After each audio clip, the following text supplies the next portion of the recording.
Hello. So it's time for Chapter 8 of Captains Courageous. The title is Squid-O.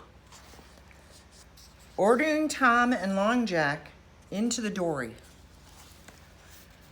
Having baited the trawl lines once, Harvey understood why Dan had groaned when his father gave the order. It was boring work, and even Dan's able fingers had been stabbed by a hook or two. So when Disco said, "Tom Platt, Long Jack, time to see what we got on them lines," Harvey's spirits sank. Another long session over the bait tubs faced him and Dan. But to his surprise, Dan staggered from below with a tub and put it in Tom Platt's dory. As the men launched the dory, Harvey asked Dan, "Don't we have to bait?" "No, they do it.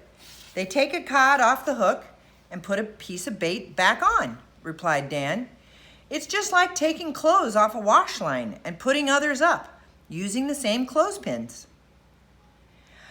"It might be said like that," said his father, overhearing his explanation, "but I've seen that long, sagging line twitch a boat under in a flash. And the more you load your dory, the more you gotta watch out." By now, the dory was out of sight, and Harvey was sent to the bell, for a fog had closed in. Tom Platt and Long Jack were gone such a long time that Harvey began to fear for them. But then, through the swirling mists, a sound came over the water. "And now to thee, O Captain," sang a familiar voice. The dory was alongside the We're Here, well loaded, with Tom Platt singing at the top of his voice. And he didn't stop, but serenaded Long Jack as he forked the cod into a pen on board. "Disco, send down another tub of bait," called Long Jack when all the fish were aboard. "They was biting almost before we got the hooks back in the water." Harvey lugged up the tub this time, and the dory pushed off into the fog once more. Returning to the bell again, Harvey resumed his ringing, confident now that it would guide the two men home safely and that they were masters of the trawl. The bait tub that Harvey had passed down into the dory contained clams, but the best cod bait was found the next night.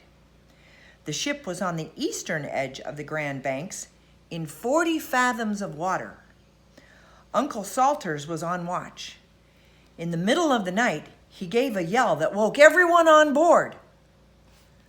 "Squid-O!" bellowed Uncle Salters. There he is. Harvey hurried on deck with the rest, and Dan gave him a squid jug, a piece of lead painted red. There was a circle of pins at the lower end, bent backward like half-opened umbrella ribs. "Do I put the bait on the pins?" Harvey said. "No," said Dan. "That's all you need right there." For some reason, even Dad don't know why, the squid likes the rig. He wraps himself around it, and you haul him up before he can escape from the pins. See, look here. See, this is the thing, the rig, and this is the squid, the giant squid that's going to get stuck in there. Do you remember the squid in Finding Dory? The one that crawls around? Or is that an octopus? That's an octopus.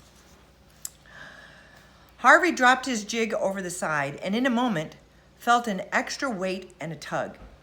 He hauled in quickly, but as the squid got clear of the water, it sent a stream of water into Harvey's face. Harvey kept hauling, but before he could detach the squid from the rig, it squirted ink into his eyes. "Oh! Oh!" cried Harvey, dropping the rig and the squid and wiping out his eyes. Dan looked over as ink splashed on the side of his hair. "You gotta dodge, Harv. They'll get you in the face every time if you don't." As he looked about him, Harvey saw the men darting their heads from side to side as they hauled in, but they could not keep the ink from landing somewhere on them.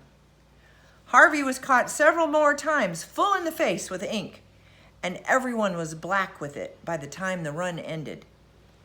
Disco was pleased. Nothing a cod likes better than a little shiny piece of squid tentacle on the tip of a clam-baited hook.